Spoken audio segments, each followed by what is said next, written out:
Hey people, this is Del K. Burton, the Real Spiel. It's noon, baby, and little afternoon. And we're going to have a conversation, quick conversation. I'm going to try to do these on a regular. Um, I call it education, not training. Let me tell you something.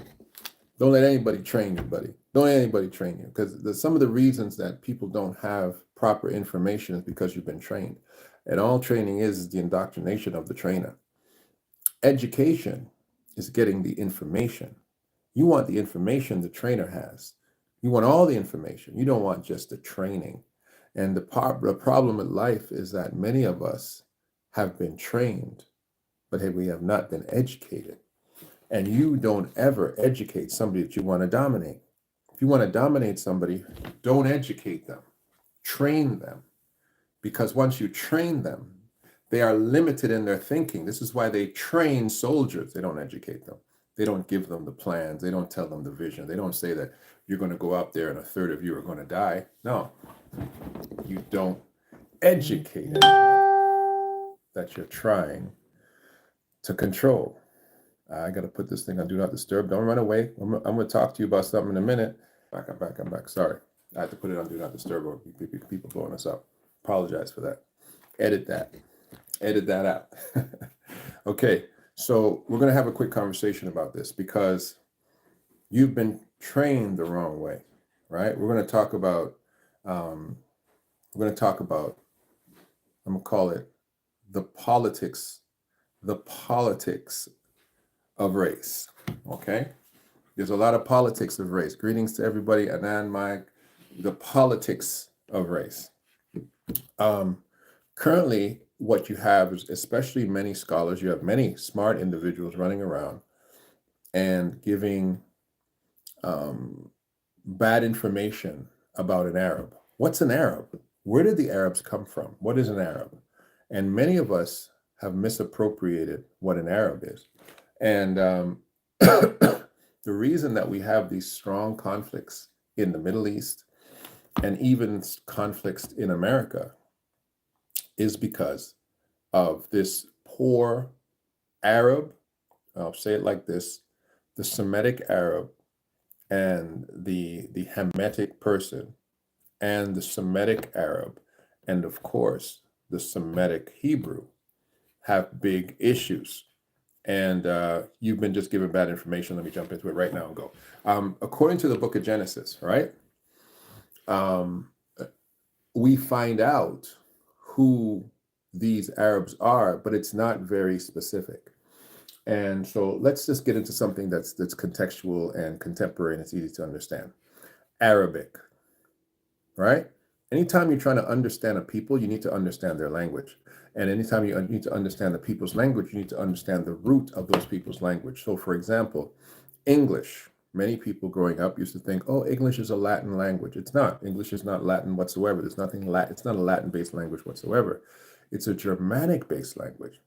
So if English is a Germanic-based language, you can trace back who the Germanic tribes were and get an understanding of where English comes from, right? If you trace back Spanish or French or Italian or Portuguese, those are Latin-based languages. And when you trace back to who were the Latin speakers, you know where those people came from or where their culture came from, okay? So it's very important to understand. So in those particular instances, Germanics are whites, right? The Germanic tribes were the white individuals. Barbarians, you have your Galatians, your British, your Welsh. Those are your Germanic tribes. You have your Romans. Rome spoke Latin, right? Greece, of course, spoke Greek. So when you say Spanish, Italian, French, Portuguese, those are all your Latin tribes, all your Latin-based people, right? So it's easy to go back and do that. So when we go Arabic, what is the Arabic language? The Arabic language, watch this, is a Semitic language. It's Semitic. Did you know that? Did you know that Arabic is a Semitic language? So if Hebrew is a Semitic language and Arabic is a Semitic language, that means that, wait a minute, they have the same origins. They're the same people. Wait. You're telling me the Arab is a Semite? That's what I'm trying to tell you. The Arab is a Semite. But this is what most evangelicals and Protestant Christians and even Jews have been telling people for years, which is incorrect, right? And I'm not throwing the Jews under the bus. I think true Jewish scholars will agree with what I'm saying. The argument is that Ishmael, the son of Abram and Hagar, is the father of the Arabs. This is the idea that Ishmael, the son of Hagar and Abraham, is the father of the Arabs. Let me tell you something right now. That's not accurate. That's not biblical. It's not historical. It's not even scientific. It doesn't match the anthropology. And most importantly, it does not match the etymology of language. So here we go. So we go into Genesis chapter 16. And Genesis chapter 16 says in verse 1, now Sarai, Abram's wife, bare him no children, and she had a handmaid, an Egyptian, watch this, whose name was Hagar. And Sarah said unto Abram, behold, now the Lord has restrained me from bearing. I pray thee, go into my handmaiden, maybe that I may obtain children by her. And Abraham hearkened to the voice of Sarai. And Sarai, Abraham's wife, took Hagar, her maid, the Egyptian, after Abram, and had dwelt 10 years in the land of Canaan, and gave her to her husband Abram to be his wife. Now, the long story short is that she goes and has a child, and this child becomes the firstborn of Abram. He's called Abram at this time, and she has a child, and they named the child Ishmael, right? The child is named Ishmael. So if you want me to read it further, I can, but trust me, that's where he comes from. So where does he come from? Salute Satro, Mama Zeke, and Anamai. Salute to everybody. So where does Ishmael come from? Who is his mom?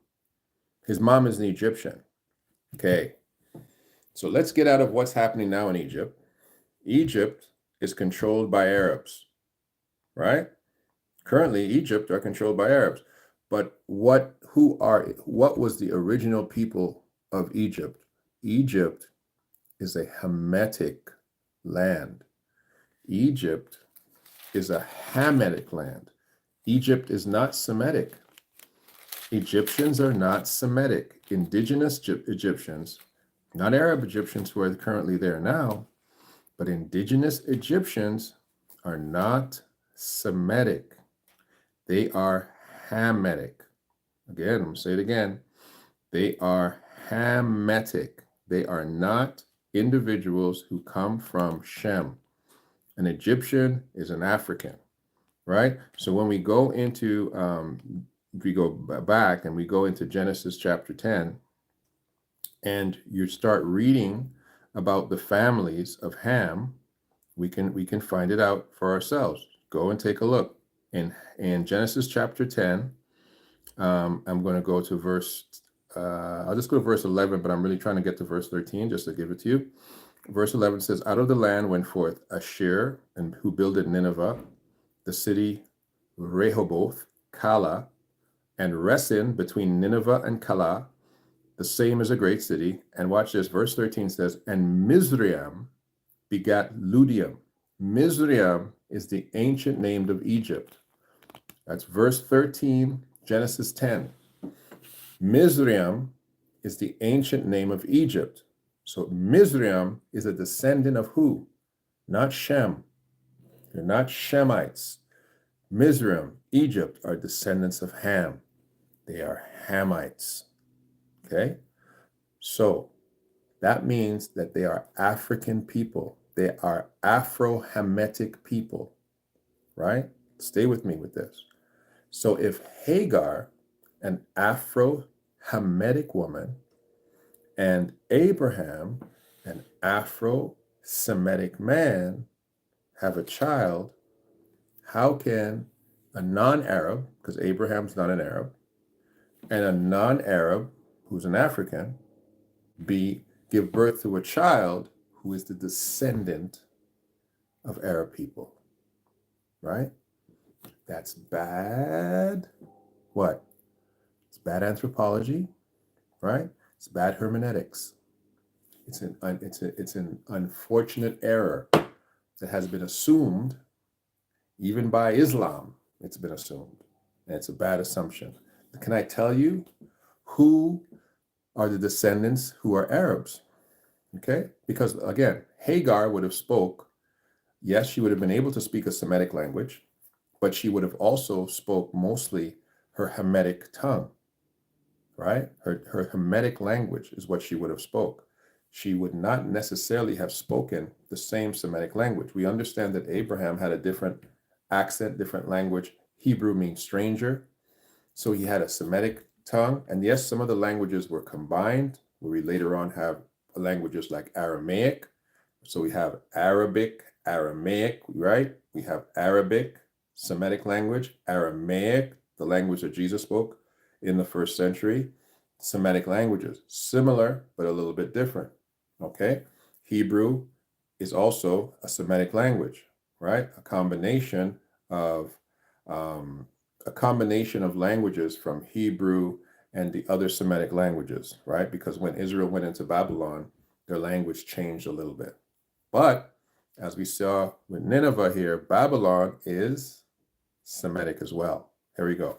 So now I'm going forward. I know I might be going fast. I might be losing people. I'm going to slow it down. Who then, this is the question, who is the father of the Arabs? Where do they come from? Who are these people?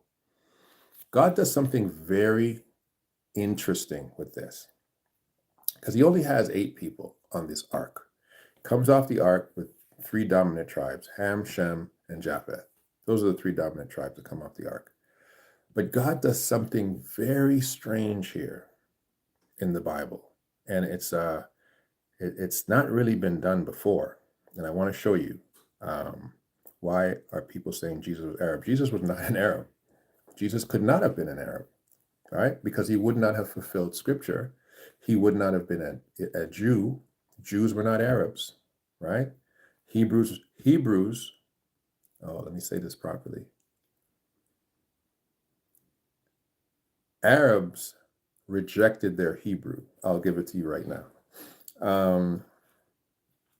So in the book of Genesis, where was it? Oh, in the book of Genesis, we have a story. And this story gives us a very interesting revelation. Oh, it's Genesis 25. Remember that. Genesis chapter 25. So Genesis chapter 25 in verse 19. There's something that happens here that is very strange. It's very strange and it's very telling. And then I got to prove it again in Genesis chapter 32. I'm saying it out loud so I don't forget. Okay, in Genesis chapter 19, check this out. And these are the generations of Isaac, Abraham's son. Abraham begat Isaac, and Isaac was 40 years old when he took Rebekah to wife, the daughter of Bethuel the Syrian of Padoram, the sister of Laban the Syrian. Okay, so you have a Syrian as the wife of Isaac, and Isaac entreated the Lord for a wife because she was barren, for his wife, for she was barren, and the Lord was entreated of him, and Rebekah his wife conceived. Now listen to verse 22 and 23. It says, and the children struggled together within her, and she said, if it be so, why am I thus? Why am I this way? And she went to inquire of the Lord. And the Lord said to her, listen to this part. You've heard it before. 2 nations are in your womb. 2 manner of people shall be separated from thy bowels, and one people shall be stronger than the other people, and the elder shall serve the younger. And when her days were fulfilled, behold, there were twins in her womb. The first came out red all over like a hairy garment, and they called his name Esau. And after that came his brother out, and his hand took hold of Esau's heel, and his name was called Jacob. And Isaac was 80 years old when she bare them. Listen, okay? When you go into now Genesis 32, you realize Esau is a completely different nation. God created a different nation in the womb of Rebekah and called and said it specifically. You have two nations, two separate people are in your womb. One is one type of person. One is a different type of person. God created two nations in the womb of Rebekah. The Bible said it, I didn't say it. And these two people now give us an insight. When you look at what takes place in the life, of course, the life of Esau. Esau is his father's favorite. He gets his blessing stolen by his brother, but he's a very different looking person. He's hairy, right? So he's a Semitic, hairy, different looking. He's they would refer to it as Indo-Semitic. He's not Afro-Semitic. He does not look like Jacob. From the womb, it is very clear. He doesn't look like Jacob. We have an Afro-Hamitic man having an Afro-Hamitic child, right? Abraham having an Afro-Hamitic child. Sorry, you have an Afro-Semitic man, Abraham, who now with Sarah has an Afro-Semitic son, right? Not Hagar and Ishmael anymore. Now we have Isaac. Isaac is with a Syrian woman, right? Him and that Syrian woman, right? Where's Syria, ladies and gentlemen? What do those people look like? Him and that Syrian woman have two children at one time. One looks like them. One does not look like them. Esau is the progenitor of the Arabs. Genesis 32, when you try to take a train ride down the lineage of Esau. Okay, where am I here?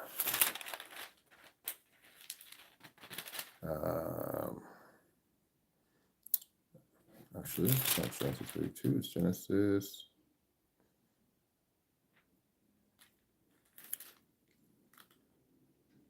Oh, yep, it's Genesis 36.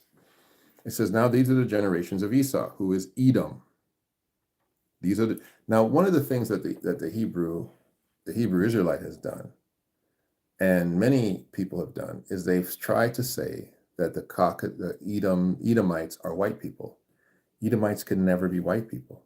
Come on, guys, you're smarter than this. An Edomite can never be a white person, because where do Edomites live? Edomites live in the same place that the Shemites were living. White people are not from this area, as we know. White people are not from the so-called Middle East. They're not from this area. These people are not white people. These people are a different kind of people that are indigenous to the land, that have always been indigenous to the land, and are still there to this day, and have spread and have grown, and they are Arabs. They are not white people. Again, a misreading and a misinterpretation of scripture, because from a Western lens, everything has to be repainted white. And from, again, the Nation of Islam and from some Hebrew Israelite minds, they're looking for identity and also looking for an enemy, but they look too quickly. They look too directly. These people are not white people. Stop calling Edomites. White people are not Edomites. This is what Edomites are. Edomites are descendants of who? Abraham, who is descendants of who? Isaac, right? Isaac has twins. One twin is an Arab. The other twin is an Afro-Semitic, right? Afro-Semitic. Hebrew Israelites misinterpret saying Esau is white. Esau is nothing. He cannot be white. He's not in a region where white people are at this time in history. He doesn't speak a white language, because Arabic Arabic is not a white language, right? White people don't speak Arabic, right? He's not in the region. He's not. To call white people Edomites would mean that white people descend directly from Abraham, directly from Isaac, directly specifically from Jacob. And that is not accurate. The European is a European. The Latin and the Greek are not the same people as these people here. And let's talk about it. Now, these are the generations of Esau, who is Edom. Esau took wives of the daughters of Canaan, right? Who are Canaanites? Canaan is also Hamitic, Afro-Hametics. Afro-Hametics. To call Edomites white people is to say what the mistake that white people make is saying that they are, if you look right now and go on Wikipedia, it'll tell you that Hamites are part of the Caucasus, are part of the offshoot of Caucasoid people. This is wrong. This is bad anthropology, right? Ham could never be white. Ham is Africa, right? So you have now Esau. This is the Bible. You can check it for yourself. Esau, who is an Arab, who is different looking than his brother, who is referred to as Edom, who it says right away took the daughters of Canaan, Afro-Hamitic women, right, and starts to describe them. That cannot be white Europe. That cannot be Grecia. That can't be. They have a different history. It is not this history, right? So your anthropology, your geography is off. Stop calling white people Edomites. They're not Edomites. Arabs are Edomites. This is where the Arabs come from. They do not come from Ishmael, because Ishmael was never an Arab. Ishmael was an Afro-Hamitic mixed with an Afro-Semite. He was never an Arab. He can't be an Arab. You can't pull an Arab out of that. You can't create a new people out of that. What took place, God created his own new person in the womb of Rebekah, and he said, 2 nations are in your womb. This is what God said. Stop making up your own terminology, right? So it says that Esau took wives of the daughters of Canaan, Adah, the daughter of Elon, the Hittite, right? Remember, Canaanites, Hittites, right? We see who the Hittites were. David took a Hittite's wife, okay, Bathsheba. So what are Hittites? Hittites aren't white people either, right? Hittites are black. They're Afro-Hamitic people. Afro-Hamitic people. So who did David kill? Bathsheba's husband, who was he?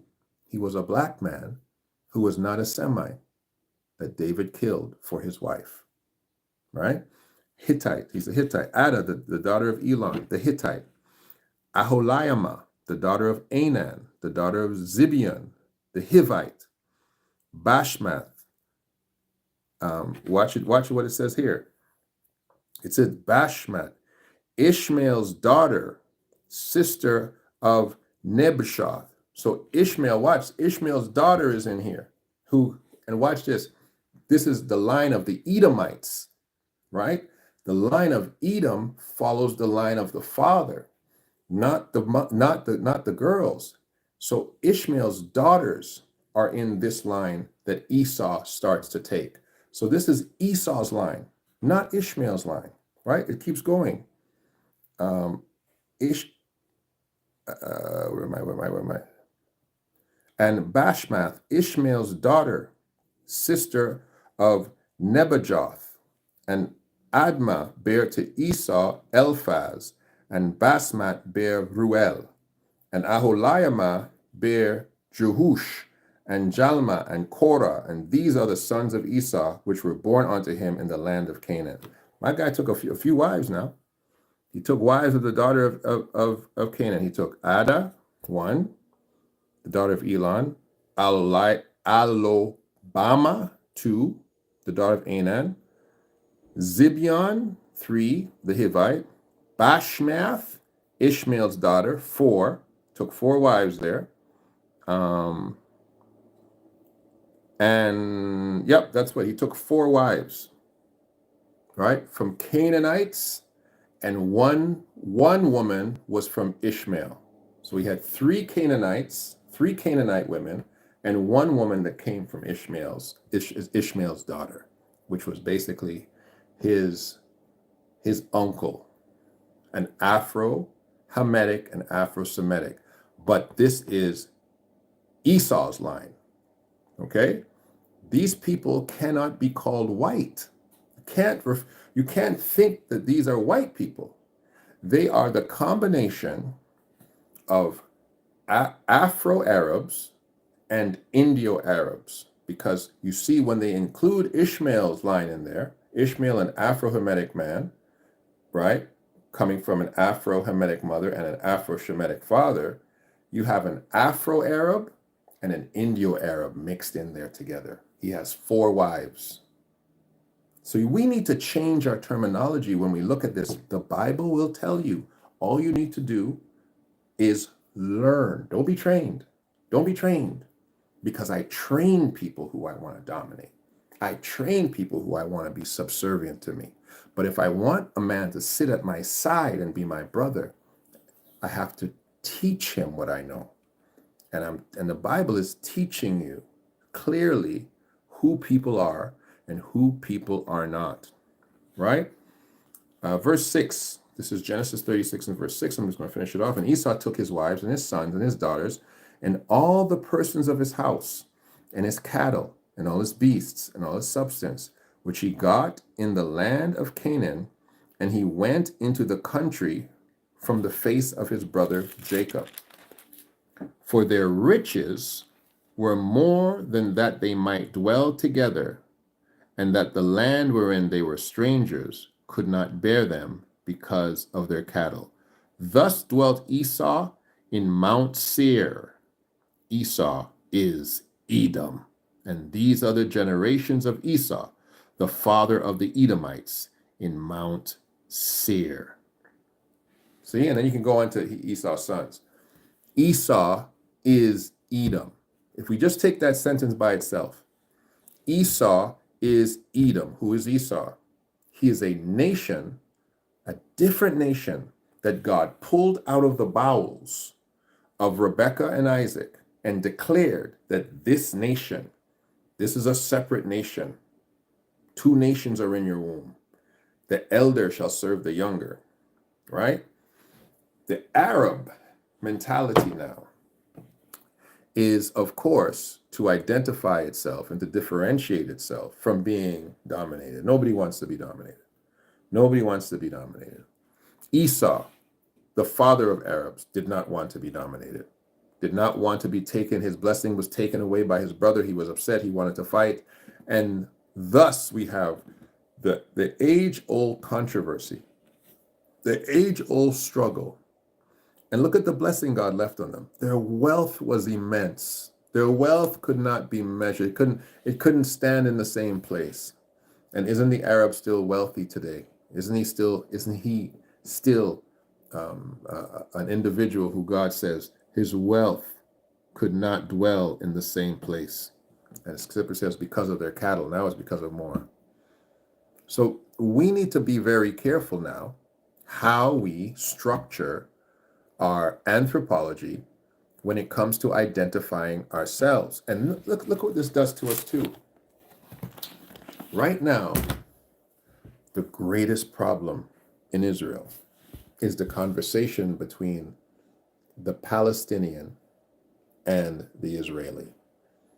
That's a big conversation. That's a big conversation, right? And I ain't gonna touch it. I'm gonna leave it alone. Let those folks talk about their own thing, because I'm talking about something completely different. But when we have our conversations and we start learning about our origins, our ethnicity is what I want to say. When we start having these conversations and we start using the Bible as a roadmap, you have to be very careful to throw away old rhetoric that you just picked up because you were trained that way. Because you were trained that way.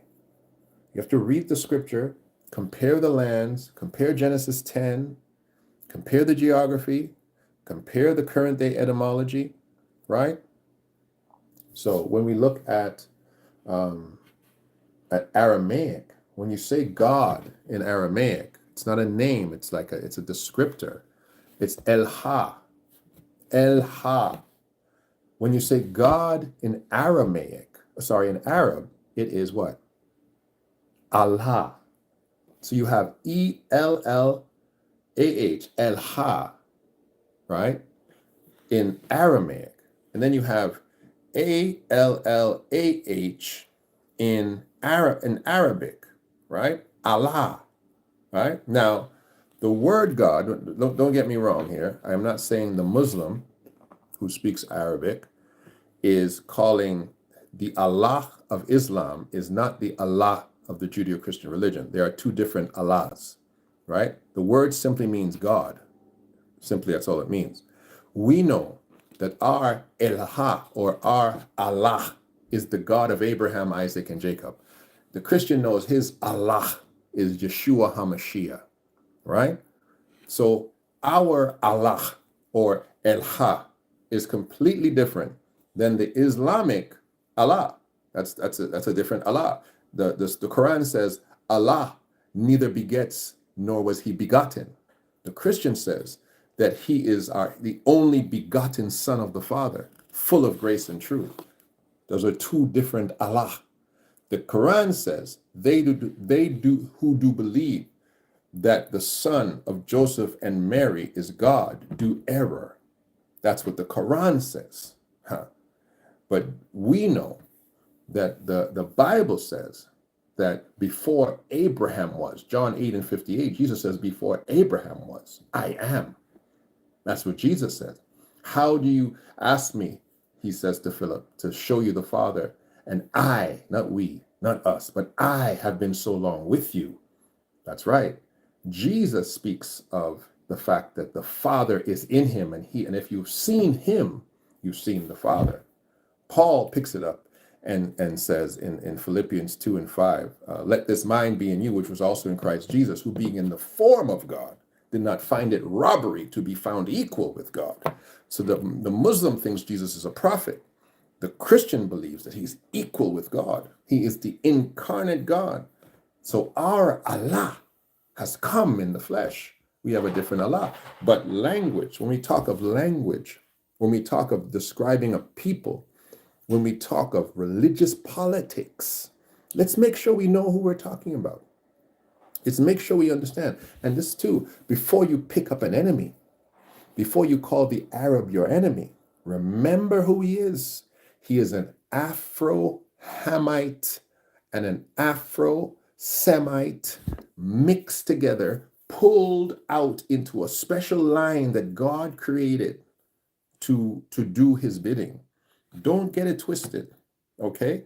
The Arab has been created by God, okay, utilized by God, but don't think that the Arab is something that God did not have part and parcel as part of the historicity of the Afro-Hamitic person and the Afro-Semitic person. That Arab has always been there. He's not new. The Egyptian, who calls himself now an Arab, has assumed an Afro-Hamitic place. So can a person take over a nation that does not belong to them and is not their indigenous place? Well, hello. This is where we are right now in the United States of America, right? Where the Japhite has come to the Americas and taken over the land and declared himself to be indigenous to America. We know this, but he is not. The Japhite, white people, are not indigenous to this continent. They declare they discovered it. But we know that not to be true too. But at the end of the day, we have to recognize the difference between peoples. You see, when you start recognizing the difference between peoples, and you look at the ancient behavior of certain people, you start realizing why today exists today. Can I give us a good example that hits home for Black people? When we look into the ancient behavior, and it's not that ancient, but into the Middle Passage behavior of the West African in respect to selling off his brother and his sister into slavery. And now we catapult ourselves hundreds of years into the future and sit here and wonder why we still have large amounts of Black on Black crime. why we still have the incapacity of Black people to dwell and live together in unity, as the Bible says. Why Black people seemingly, when we get to a particular jurisdiction or area, we have historically not been able to gentrify it to our benefit. But when we leave the area, we think we have arrived. I moved out of the ghetto, and y'all came here and made the place messed up, and now I'm out. I've left the ghetto. I've left the hood. We feel we have to leave our unity in order to be better and to be ahead. And so when you look into that, you say, wait, that's not a new behavior. That's a historical behavior. And so we don't just have to change the current behavior. We have to identify the trauma of the historical behavior, right? And we have to now make corrections now. We have to come together and do these things different now. People who do not have the capacity to learn from their own history are a people who are only capable of being trained to be servants.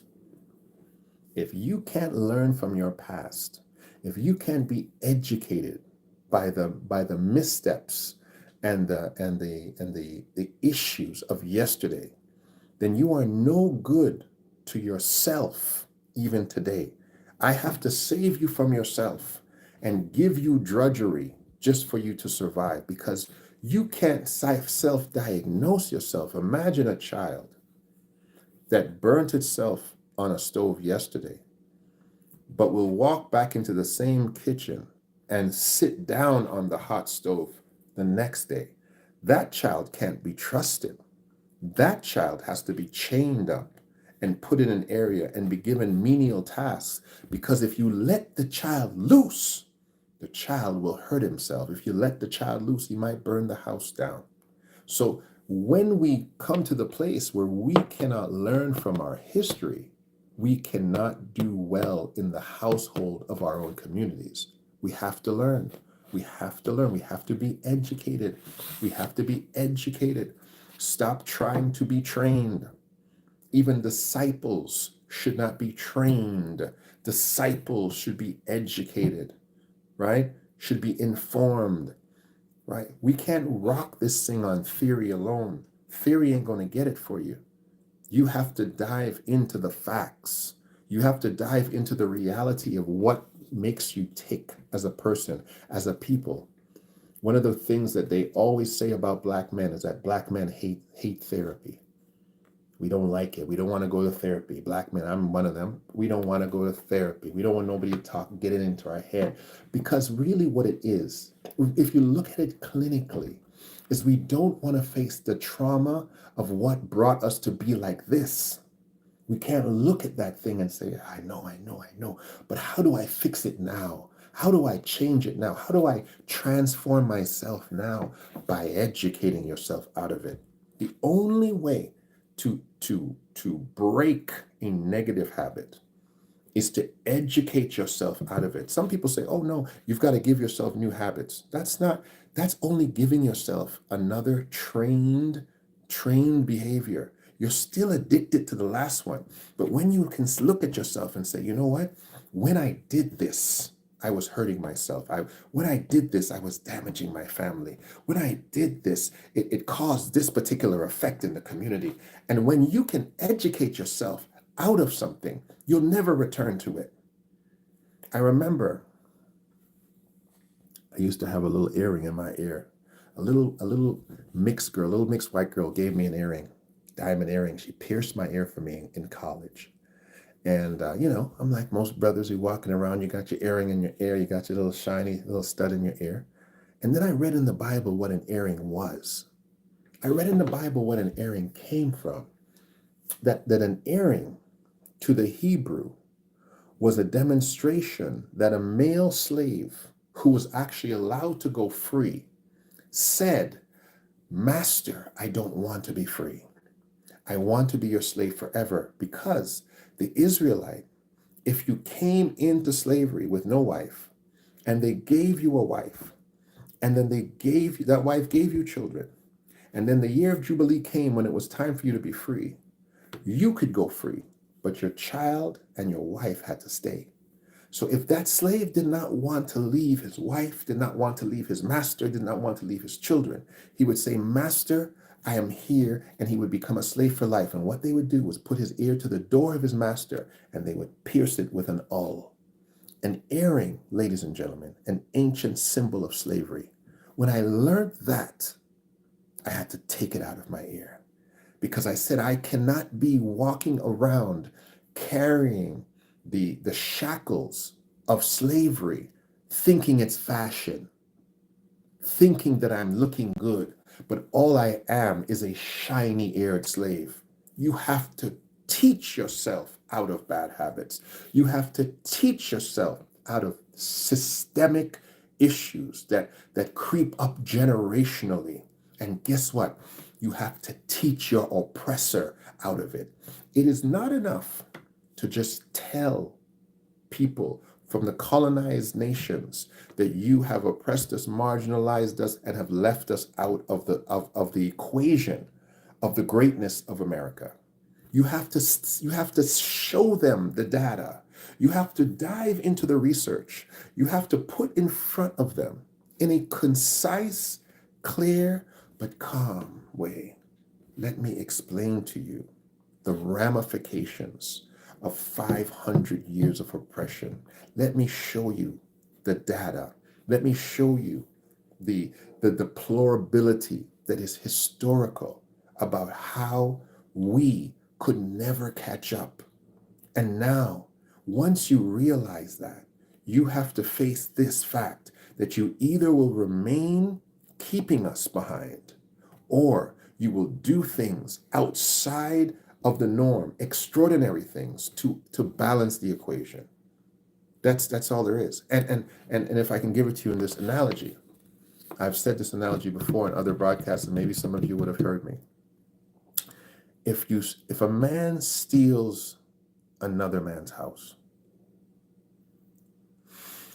and decides to live in that house that he stole, has children in that house, and grandchildren in that house, and then one day the grandchildren of the man who that house was stolen from walks up to the grandchildren of the man who stole the house and says, hey, I gotta let you know something. The house you're living in, the house that 3 generations of your people lived in was stolen from us. It was stolen. I have proof. Let me show you. Yeah, you see that right there? Yeah. Your grandfather stole this house. It is our house. It was stolen property. And now the grandsons of the man who stole the house said, I want to give you my sincerest apology. I'm so sorry that happened to you. I apologize. Talk to you later. Right? I apologize. I sincerely apologize. It's terrible what's happened to your grandfather, and it's terrible. So I want you to have a great day. That's not what should happen. That's not what should happen. What should happen? The grandson has to forfeit the house or restore that family with an equivalent equity of what was taken. They have to go back and say, I understand that my grandfather actually pulled equity out of this house and gave it to my father, and he went to university. My father actually took equity out of this house and bought 3 houses so that me, my brother, and my sister all have property. My father took equity out of this house, started a business, and now we have a business and 400 people are employed. If you recognize the loss and are educated at the loss, now you must now have to make a decision. Do I compensate? Do I restore? Or do I continue to steal? That is what education will do, right? Somebody said something here about Mighty Mouse, aka Christopher Yarbrough. Vote Trump 2024. Trump has did many amazing things to help the colored. What color are we, Mighty Mouse? Trump has done many amazing things to help the colored. Well, I'm so glad he's out here helping the coloreds. You know, that's such an amazing thing that he's out here helping the coloreds. Thanks. Us colors, us melanated colors, you know, appreciate it. Brother, I'm not a color. I'm not a color. We're not colors. We're not crayons. Okay? We're not crayons. We don't show up in a pack, in a plastic pack, and you take us out and you draw what you need to draw. We're not colors. We're Africans. We are of the African diaspora, displaced from our homeland and living in a colony. Some of us south of America, some of us in other areas, but we are not colors. And Donald Trump did nothing for us.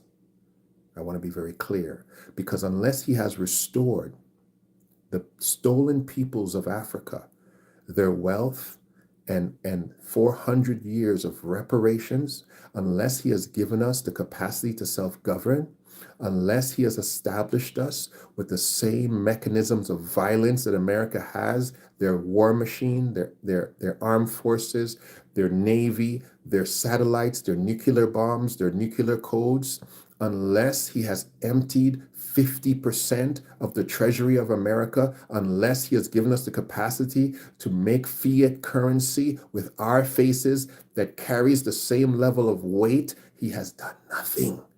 And I am not a color, my friend. I am a man of a divine and royal ethnicity. And do not pander to us here talking about Donald Trump has done stuff for the coloreds. You imbecile. Okay? The English language was written in the 16th century. Bible claimed Jesus was born in 2,300 years old. No way was there a letter J. The letter J was first started in 1600. Okay, so I'll address that because it's here. When we talk about language, right, we have to talk about language in a way that we understand that language is different, right? So does the Arabic language have the letter Q, letter R, letter T, right? Does the tetragram of Egypt have any of those alphabet? So alphabet is based on the language, the ethnicity and the culture. The alphabet that we currently have, this 26-letter alphabet of this English language, was an alphabet that was created in order to teach the Germanic people, give them a written language, and essentially to teach them the Bible. But the Germanic tribes did not have a written language. And so the priests and those who created this language called English had to borrow from different languages, different cultures, and had to create a consonant-based language to communicate writtenly with these people. So in Greek, Jesus is named Iusus because that's how they pronounced it. In Hebrew, Yeshua, HaMashiach. So again, it wasn't the 1600s that gave us the letter J. This was something done much earlier in church history and human history, probably closer to the 3rd or 4th century.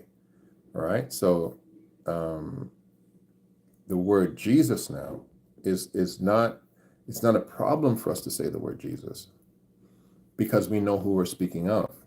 So, prime example, my full name, my Germanic or English name is Wendell, Wendell. But when you look at a name, you look at etymology. You look at any word, what is the origin of that word? Wendell is actually German from a word Wandel, right? The English pronounces the V of German like a W, Wendell. So Wandel and Wendell are the same name, right? If a German calls me Wandel, I recognize he's speaking to me, right? If an English person says Wendell, they're speaking to me. Now, the American uses my name incorrectly and slurs my name and says Wendell, right? Vondel, Wendell, Wendell. It's all speaking to me, right? If you're Trinidadian, instead of saying Vondel, which is the German, Wendell, which is the English, Wendell, which Americans will say, they'll say Wendell. So enunciation, pronunciation, elocution is cultural. Etymology speaks to origin. And so those things have to be combined when it comes to dealing with language. But the object of the language is the key. What is the object of the language? I don't know what they say how they say Jesus in Chinese. I don't know how they say Jesus in Japanese. But if the object is him, God is able. That's all I can say. God is able. So sometimes we have to have a little bit of grace with language, as long as the object of what we're discussing is the same. Okay. I'd like to again to highlight the Shiloh group. Take a look. Things are happening. Shiloh Institute. I call it Shiloh group. I apologize. The Shiloh Institute. The ShilohInstitute.org. We're going to have our midday. I'm going to try to do a midday study every day. Why's my watch looking at that kind of crazy time? What time is it? 1:45. So I'm trying to have my midday study every day of my 9 a.m. briefing and my midday study, and I'm going to hopefully come back later on this evening. All right. So any questions, you can let me know. If you want to support the channel, share the channel. Subscribers, members, you know what we're about to do. We're about to do some big things here. And I want to have some conversation about something because of what we're trying to do strategically, there's certain things that I'm not going to drop yet, but they're coming. I'm being told to hold the reins. That's very difficult for me, but I just want you guys to get that. So that's less than an hour we got at you today. The understanding of who the Arab really is. Ishmael was never an Arab. Ishmael was never an Arab. Go tell your pastor. Go tell your rabbi. Go tell your cleric. Ishmael was never a rabbi. This is Del K. Burton. This is The Real Spiel, and we'll talk to all of you soon.